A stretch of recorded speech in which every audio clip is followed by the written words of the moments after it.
Hello student, अभिनव career point पे आप सभी का स्वागत है। आज हमारी टीम अभिनव करियर पॉइंट में कोई क्लास नहीं चलाएगी, बल्कि आप लोगों को युवा विकास अधिकारी के पद पर चयनित हुए हमारे परम मित्र सुनील जी से आपको चैनल के माध्यम से हम इनका इंटरव्यू लेके आप लोगों को कुछ जो हो सकता है हमारे चैनल के माध्यम से कि कैसे UPSSC के एग्ज़ाम को निकाला जाए, इसके बारे में जानकारी उपलब्ध कराया जाएगा। और सबसे पहले अभिनव करियर पॉइंट की टीम की तरफ से सुनील जी को क्षेत्रीय युवा विकास अधिकारी के पद पर चयनित होने के लिए इन्हें हमारी टीम की तरफ से बधाई। और सुनील जी, आप सबसे पहले अपना परिचय संक्षिप्त में दीजिए। बहुत बहुत धन्यवाद सर। और बाकी परिचय में तो सबसे पहले हम बात करेंगे अगर तो हमारी प्रारंभिक शिक्षा जो है हमारे होम डिस्ट्रिक्ट के पास गोरखपुर से हुई है, वहीं से हमारी एकेडमिक क्वालिफिकेशन सब हुई है। उसके बाद मैं ग्रेजुएशन करने के लिए ग्रेजुएशन में BTech मैकेनिकल इंजीनियरिंग से करने में मेरठ चला गया।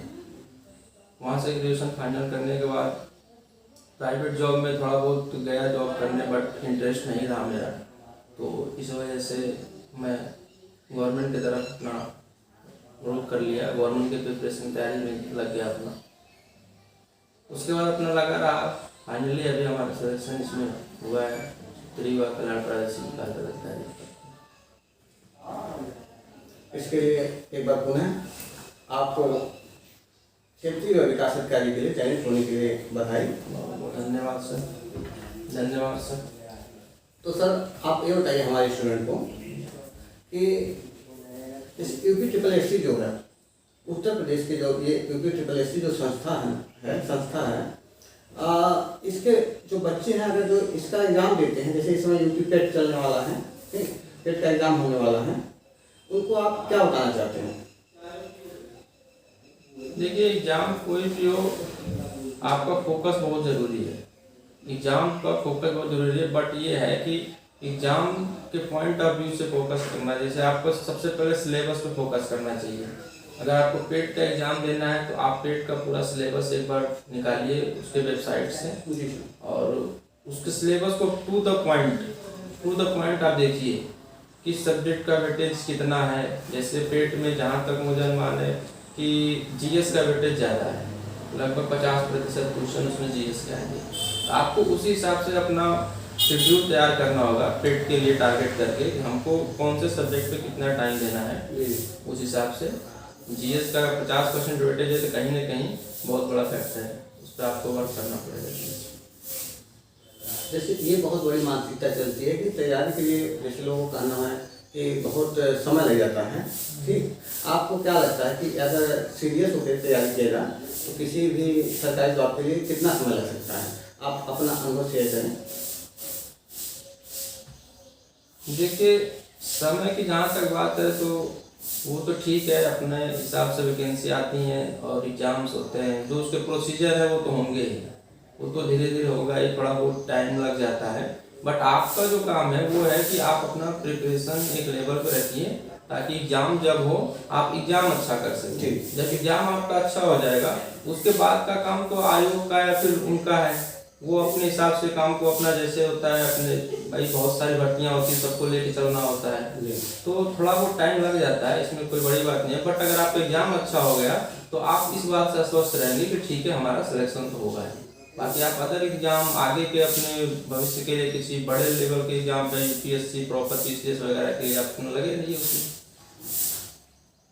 सर, एक और भी बच्चों का क्वेश्चन होता है कि जो UPSSC है इसमें जो है हिंदी का भी वेटेज है जी, और इंग्लिश भी है, साइंस भी है, और फिर साइंस के अंतर्गत मतलब GS भी अंतर्गत साइंस भी है, इतने इंग्लिश, उसके बाद ये मैथ, रीजनिंग, कई सब्जेक्ट एक साथ हो जाता है, ठीक।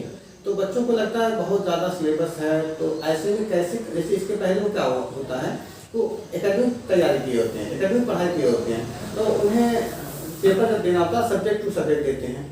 अब ये जैसे ही अब कंपटीशन एग्जाम के लिए वो आते हैं, एक साथ कई सब्जेक्टों को एक रात में ही तैयार करके, मतलब जैसे एक रात कहने का मतलब ये है कि उससे पहले वो तैयारी करते हैं, लेकिन एक रात में वो चाहते हैं रिवीजन कर लें। ऐसे वो घबरा जाते हैं, कुछ बच्चे जो है उनकी तबीयत खराब हो जाती है परीक्षा से एक दिन पहले, ठीक, या कोई एग्जाम छोड़ देता है, ऐसे बच्चों को आप क्या कहना चाहते हैं?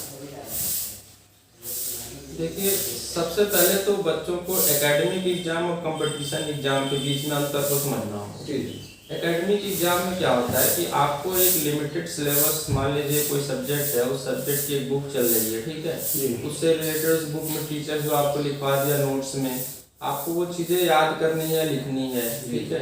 बट कंपटीशन इससे थोड़ा हटते हैं। वहाँ पे क्या है कि आपको एक सिलेबस जारी किया जाता है, बट ऐसा नहीं है कि फिक्स है कि उससे आएगा, है कि नहीं। बट आपको बहुत सारे प्रिपरेशन करने हैं अलग अलग सब्जेक्ट के, तो वहाँ पे आपको बेसिक्स नॉलेज जो होता है वो बहुत इंपॉर्टेंट होता है। तो आप एकेडमिक अच्छे से किए तो बेसिक्स तो आपका अच्छा रहेगा। बाकी अब कंपटीशन की तैयारी का लेवल कैसे बढ़ाया जाए, इसके लिए आपको क्या करना है, प्रैक्टिस पेपर बहुत इंपॉर्टेंट है। अगर आप किसी एग्जाम में बैठ रहे हैं, ठीक है, तो उस एग्जाम का पहले एक प्रैक्टिस पेपर अपने पास रखिए। उसमें आप देखिए किस तरह से क्वेश्चन बनाया जा रहा है, कैसे कैसे क्वेश्चन आ रहे हैं, ठीक है। उस क्वेश्चन को आप देखेंगे तब आपको आइडिया लगेगा हाँ हमको क्या पढ़ना है, ठीक है। तो कंपटीशन में इसमें ये बेसिक अंतर हो जाता है। आपको कंपटीशन का पेपर एक रखिए, उसमें देखिए कैसे क्वेश्चन बन रहे हैं, उस हिसाब से अपने प्रिपरेशन को आगे बढ़ाइए। सर एक क्वेश्चन और बच्चों का है कि क्या जो लोग सेलेक्ट होते हैं कितना घंटा पढ़ने के बाद सेलेक्ट होते हैं? बार बार एक क्वेश्चन पूछते हैं बच्चे, कितना घंटा पढ़ें कि हम जो है सफल हो जाएं, किसी भी एग्जाम को मतलब किसी भी एग्जाम के कंपटीशन को क्रैक कर सकें, नहीं? आपके हिसाब से क्या लगता है एक स्टूडेंट को, सामान्य स्टूडेंट जो है उसे कितना जो है एक दिन में कितने घंटे पढ़ने चाहिए? देखिए, घंटे तो स्टूडेंट्स की कैपेसिटी पे और उसकी इफिशिएंसी पे डिपेंड करता है। कि मान लीजिए जरूरी नहीं है कि हर बच्चा 10 घंटा ही पढ़े, और कभी भी अपना टाइम शेड्यूल इतना थोड़ा हैवी नहीं रखना चाहिए जिससे कि मान लीजिए आप एक हफ्ते में ही बोर हो जाए पढ़ाई से, ठीक है। अब मान लीजिए आप टाइम टेबल बना लिए 10-12 घंटे पढ़ने का, और आपके अंदर कैपेसिटी है नहीं, और 10-12 घंटे सच बताऊं तो किसी की कैपेसिटी नहीं होती है। अगर आपके साल भर कह दिए पढ़ने को तो ये पॉसिबल शायद ही किसी के लिए हो। तो आप एक लाइट शेड्यूल बनाइए जिसमें आपका अभी एग्जाम्स आपके 6 महीने 8 महीने बाद है, तो स्टार्टिंग के आपको एक लाइट शेड्यूल बनाइए जिससे आप अपना सिलेबस कवर करते रहिए, प्रॉपर नोट्स। बाकी आप मान लीजिए 3 से 4 घंटे की डेली कंटिन्यूटी रखिए पढ़ाई में, ठीक है। और कंसंट्रेशन बहुत जरूरी है। वो 3-4 घंटे जो आप शेड्यूल बनाए हो उसमें आपको हर चीज से हटके आपको बिल्कुल कंसंट्रेशन के साथ पढ़ना है, ताकि आप इफिशियंसी आपकी अच्छी हो, आप अच्छा गेन करें। ऐसा ना हो कि आप पढ़ें तो उसे गेन ना करें तो फिर कोई फायदा नहीं है। बच्चे 10-10 घंटा भी बैठ जाते हैं। जब आप ये 3 घंटे 4 घंटे कंटिन्यूटी रखेंगे पढ़ाई में, तो बच्चों का क्या होता है कि जैसे जैसे एग्जाम्स नजदीक आता है ना, उनका माइंड डेवलप होता है अपने आप। वो 3 को 4, 5, 6, 8 अपने आप बदलने लगते हैं, क्योंकि एग्जाम्स आता है तो उनकी सबसे बड़ी बात है तैयारी अच्छी रहती है, तो उन्हें प्रैक्टिस पेपर करने में अच्छा लगता है। तो 3-4 घंटे शेड्यूल के बाद एक प्रैक्टिस पेपर भी वो कर लेते हैं, अच्छा लगता है करने में, पहले से तैयारी है उनकी, तो क्वेश्चंस हो रहे हैं। अब जो बच्चे आप कह रहे हैं कि लास्ट नाइट वगैरह पढ़ते हैं, मतलब या फिर एग्जाम्स के नज़दीक पढ़ते हैं, प्रेशराइज आ जाते हैं, तो उनके साथ यही प्रॉब्लम होता है, पहले वो सिलेबस कवर किए नहीं जाते हैं। अब सारा सिलेबस उनको एक साथ दिख जाता है। अब मैथ्स पढ़े, रीजनिंग पढ़े, इंग्लिश पढ़े, हिंदी पढ़े, क्या पढ़े। तो यही है कि लाइट शेड्यूल आपका हमेशा कम से कम कंटिन्यूटी पूरे साल एक लाइट शेड्यूल रहना चाहिए। 3 से 4 घंटे की हमारी पढ़ाई डेली है, उसके बाद अपना थोड़ा बहुत इंटरटेनमेंट जिस भी फील्ड में आपको अच्छा लगे, इंडोर आउटडोर कोई भी गेम खेल सकते हैं उसमें खेलिए, किसी दोस्त से मिल के आपको अच्छा है तो दोस्तों से मिलिए, बट एक लाइट शेड्यूल पढ़ाई में रखना चाहिए। जैसे और हम पूछना चाहते हैं, जैसे आप अपनी सफलता जो आपसे सफल हुए, अपनी सफलता का श्रेय किसे देना चाहते हैं?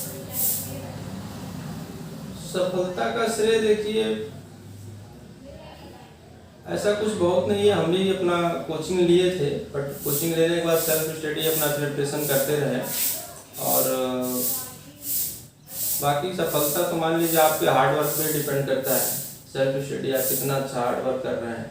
बाकी घर से तो सबको सपोर्ट मिलता है, ठीक है, ऐसा कुछ है नहीं कि किसी के घर से सब सपोर्ट की बात होती है। तो मुझे लगता है अगर आप पढ़ना चाह रहे हैं तो घर के गार्जियन जो भी होते हैं, आपके गार्जियन जो भी हो, माता पिता भाई बहन जो भी हो, अपने हिसाब से तो पूरी भरसक हर चीज मतलब पर्याप्त आपको देने की कोशिश करते हैं। आपको उसको समझना चाहिए, जैसे बच्चों को कि हमारे गार्जियन कितना मतलब जितना दे सकते हो उन्होंने दे रहे हैं, तो उसको आप ध्यान में रख के अपनी तैयारी करते रहना चाहिए, अपने तरफ से पूरी कोशिश करना चाहिए। एक बहुत बड़ा क्वेश्चन होता था कि जैसे कुछ जो बच्चे हैं कि वो छोटे सिटी में जो रहते हैं, छोटी सिटी का मतलब जो है थोड़ा जो दिल्ली है, ठीक, लखनऊ है, पटना है, इनसे दूर दूर जो है जो छोटी छोटी सिटियाँ हैं, जैसे जिले स्तर की जो हैं, जैसे आजमगढ़, मऊ, बलिया, गोरखपुर, ठीक, बनारस, यहाँ के बच्चों के अंदर एक विश्वास नहीं बन पाता है कि क्या छोटे शहर में तैयारी करने से सिलेक्शन होगा कि नहीं होगा, कि हमें सफल होने के लिए दिल्ली या इलाहाबाद ही जाना या पटना ही जाने पे ही सिलेक्शन होगा। इसके बारे में आपका क्या कहना है? देखिए, ये बात देखा जाए तो जगह प्लेस का फर्क पहले समय पड़ता था, आज के समय थोड़ा सोशल मीडिया और डिजिटल इतना ज़्यादा मतलब अवेलेबल हो गया है कि बच्चे, मुझे लगता है कि दिल्ली की क्लास तो घर बैठे देख सकते हैं, जी, है कि नहीं? जी। तो ऐसा कुछ नहीं है कि आप दिल्ली, इलाहाबाद या अदर मतलब बिग सिटी में जाएंगे तो ही आपका एजुकेशन अच्छा होगा। आजकल एजुकेशन के जो सोर्सेज हैं ये मतलब डिजिटल प्लेटफॉर्म पे हर जगह अवेलेबल है, हर जगह अवेलेबल है। तो आपको थोड़ा सा अपने आप को डिजिटलाइजेशन करना पड़ेगा, थोड़ा जुड़ना पड़ेगा, ठीक है। और आपको अब तो देख रहे हैं यूट्यूब पे इतना अच्छा प्लेटफॉर्म हो गया है कि अगर आप कोई भी सब्जेक्ट डालिए तो हजारों वीडियो आ जाते हैं, है कि नहीं? बट आपको उसमें से कुछ एक चूज करना पड़ेगा जो बेटर हो। आप अपने नज़दीकी किसी सेलेक्टेड से बात कर सकते हैं, या फिर जो भी आपका कोई आपका सीनियर है उससे आप कांटेक्ट कीजिए। जो अगर आपको लगता है दिल्ली में अच्छी है, दिल्ली का अगर कोई है तो उससे कांटेक्ट कीजिए और उससे पता कीजिए। बाकी हर कोचिंग या फिर हर शिक्षण संस्थान, हर टीचर आजकल लगभग ऑनलाइन प्लेटफॉर्म से जुड़ ही गए हैं जी। तो आपको ऑनलाइन प्लेटफॉर्म से जुड़िए, घर बैठे अच्छी तैयारी हो सकती है, जरूरी नहीं है आप कहीं बाहर जाइए जी। सर एक क्वेश्चन और है कि जैसे जो मैथ होता है, मैथ को लेकर बच्चे, जैसे कुछ बच्चे होते हैं जिनका मैथ बहुत कमजोर होता है, मैथ के बारे में आप बच्चों को क्या सुझाव देना चाहते हैं कि मैथ कैसे मतलब इम्प्रूव किया जा सकता है, मैथ कैसे इम्प्रूव करें, मैथ को कैसे कम समय में क्वेश्चन को सॉल्व करें, पढ़ने का तरीका क्या होना चाहिए सर, एक सफलता को प्राप्त करने के लिए क्या कैसे पढ़ें कि मैथ में वो अच्छा स्कोर कर सकें? देखिए, मैथमेटिक्स तो सबको पता होगा कि हर टीचर्स बताते हैं या फिर जैसा भी है, मैथमेटिक्स सिर्फ आपसे प्रैक्टिस मांगता है, आपसे सिर्फ प्रैक्टिस मांगता है। आपको टीचर कितना भी पढ़ा दे मैथमेटिक्स, अगर आप प्रैक्टिस नहीं करते हैं तो फिर वो आप आज पढ़ाया हुआ 2 दिन में भूल जाएंगे, और नहीं भी भूलेंगे तो 1 महीने में पक्का भूल जाएंगे। तो अगर आप प्रैक्टिस करते हैं तो मैथ अच्छी हो जाएगी। और दूसरी बात देखिए, मैथ्स में क्या होता है कि थोड़ा सा एकेडमिक का भी अंतर होता है मैथ्स में। मान लीजिए अगर बच्चा इंटर तक मैथ्स बैकग्राउंड से है, नॉर्मल सी बात है, उसकी थोड़ी सी मेंटल एबिलिटी अच्छी होगी क्योंकि वो मैथ्स में उसके कैलकुलेशन पावर वगैरह थोड़ा अच्छे होंगे। अब कोई बायोलॉजी से है तो उसकी क्या होती है, मैथ्स होता है ना, मैंने बोला प्रैक्टिस बहुत इंपॉर्टेंट है। अब जो 2 साल 2.5 साल 3 साल से मैथ छोड़ दिया है तो उसके लिए थोड़ा सा टफ हो जाता है। आर्ट वर्क के लिए थोड़ा और टफ हो जाता है क्योंकि वो तो फिजिक्स भी नहीं पढ़ते हैं, बायो वाले तो फिजिक्स थोड़ा बहुत पढ़ते हैं तो उनको मैथ्स से रिलेटेड रहता है, तो आर्ट वर्क की थोड़ा ज़्यादा टफ हो जाता है। तो बट मैथ्स, इसमें जो मैथ्स आता है बहुत बेसिक मैथ आता है, जो भी एग्जाम्स में आते हैं, वनडे एग्जाम्स में ये बेसिक्स मैथ आते हैं। आपको बस ये समझना है कि अपना एकेडमिक जो आप जूनियर हाई स्कूल 9, 10 तक पढ़े हैं तो वो सब चीज़ें आपकी छूट चुकी हैं। तो कभी ये मत सोचिए हमको नहीं आता, आप कहीं ना कहीं उसको पढ़े हुए हो, आप एक गैप होने की वजह से आप भूल गए हो, प्रैक्टिस हुआ नहीं, भूल गए। आप जब पढ़ना शुरू करो तो टॉपिक वाइज आप मान लीजिए जो भी टॉपिक पढ़ रहे हैं उस पर आपको प्रैक्टिस बहुत इंपॉर्टेंट है मैथ में, तो प्रैक्टिस ही मैथ आपको इम्प्रूव कराएगी जी। और सर एक क्वेश्चन ये है कि जैसे इस समय अभी सभी बच्चे लगभग सभी एग्जाम जो एकेडमिक एग्जाम से दे दिए हैं, अब कुछ बच्चे जो होंगे जो 12वीं के बाद होंगे वो एसएससी की तैयारी करने के लिए शुरुआत करेंगे। आप नए बच्चों को, जो नए बच्चे आ रहे हैं, उनकी तैयारी के लिए, जो अभी तैयारी करने के लिए शुरुआत करने जा रहे हैं, ठीक, कोई 12वीं कंप्लीट किया हुआ, कोई ग्रेजुएशन कंप्लीट किया हुआ, उन्हें आप क्या गाइडेंस देना चाहते हैं कि वो इस समय जो शुरुआती समय में है कैसे अपनी जो तैयारी का शुरुआत कैसे करें? क्योंकि शुरुआत बहुत अच्छा, न्यू अगर आपकी अच्छी पड़ गई, ठीक, तो आगे आप जो है कम समय लगेंगे आपको, जी जी ठीक, बिल्कुल। और कोई समस्याएं नहीं आएंगी। तो इसलिए आप सर बताइए, थोड़ा सा जो नए बच्चे हैं जो अभी तैयारी करने गए होंगे शहरों में या जो कहीं सोच रहे हैं, उनके बारे में थोड़ा सा बताइए, वो क्या क्या देख के तैयारी करना शुरू करें, और कैसे थोड़ा सा जैसे कहीं पे तैयारी के साथ साथ कहीं पे अपना जो है और एजुकेशन उनका चलेगा, जैसे BA BSc BTech, उसको इन दोनों को कैसे मैनेज करें? देखिए, कंपटीशन के लिए तो अगर आप तैयारी करने के लिए जा रहे हैं, ठीक है, आप उसमें अगर कदम रख रहे हैं तो बेसिक्स तो बहुत ही ज़रूरी होता है। बेसिक्स आराम से पहले आपको क्लियर करना चाहिए। इसके लिए सबसे पहले आपको, अगर आपका कोई सीनियर है तो उससे कांटेक्ट करना चाहिए, उससे बातें करनी चाहिए। जो भी आपके आसपास सीनियर है, या फिर आप कहीं ना कहीं मैक्सिमम बच्चे किसी न किसी शिक्षण संस्थान से जुड़ते ही होते हैं, तो शिक्षण संस्थान में भी जो आपके टीचर्स हैं उनसे संपर्क में रहिए। और टीचर्स हमेशा जो पढ़ाते हैं वो बच्चों को बेसिक से ही पढ़ाते हैं, क्योंकि बच्चे जो नए बच्चे आ रहे हैं उन्हें भी पता है कि ये बहुत ज़्यादा कुछ नहीं जानते होंगे ना, छोटी छोटी चीज़ भी सब बतानी पड़ेगी। तो आपको उनके गाइडेंस के अंदर वो जितना आपको करा रहे हैं, ठीक है, आप उसी को पहले कवर कीजिए। आप कभी ये मत सोचिए मेरा ये नहीं हुआ, वो नहीं हुआ, आगे कैसे होगा। अभी तो आप स्टार्ट किए हैं, टीचर को ये बात पता है, तो वो आपको जो भी चीज़ पढ़ाएगा वो आपको एग्जाम के पॉइंट ऑफ व्यू से, उसके पर्पज से ही, बेसिक से ही पढ़ाएगा। तो उतना आप क्लास का हमेशा कवर करते रहिए। क्लास का जब आप हमेशा कवर करते रहेंगे, क्लास नोट्स आप रिवीजन करते रहेंगे, वर्कशीट जो मिलता है उसको आप लगाते रहेंगे, तो उसके बाद जब एक अच्छी बेसिक्स आपकी हो जाएगी तो आप कहीं से भी क्वेश्चन उठाइए, कहीं से भी प्रैक्टिस कीजिए, कोई फर्क नहीं पड़ता है। बट अगर कोई आपका सीनियर है, कोई सिलेक्टेड पर्सन है, उससे जरूर मिलना चाहिए, उससे गाइडेंस लेना चाहिए। आपको प्रॉपर गाइडेंस देगा कैसे तैयारी शुरू किया था। जैसे मान लीजिए थोड़ा बहुत मेरे अंदर जो है मैं आपको बता रहा हूँ, तो आप बेसिक चीज़ें जो भी कहीं भी जुड़िए शिक्षण संस्थान से, जो आपको कराया जाए उसको आप लोग कवर करते रहिए। थोड़ा स्मार्ट से स्टडी भी आजकल हो गया है, थोड़ा यूट्यूब वगैरह पे इतने सारे ऑनलाइन प्लेटफार्म है, वहाँ आप जाके देख सकते हैं, बहुत ही अच्छे अच्छे टीचर अवेलेबल हैं, सब आपको आइडिया देंगे, और जो भी मतलब कैसे आपको क्या करना है वहाँ सब आपको मिल जाएगा। तो बेसिक्स ही इम्पोर्टेंट है। अब ना कह पॉइंट पे सर, आप हमारे चैनल पे आए और आपने समय दिया, इसके लिए हमारी टीम की तरफ से आपको धन्यवाद। और हमारी टीम आपके भविष्य के लिए उज्जवल कामना करती है। धन्यवाद सर, थैंक यू।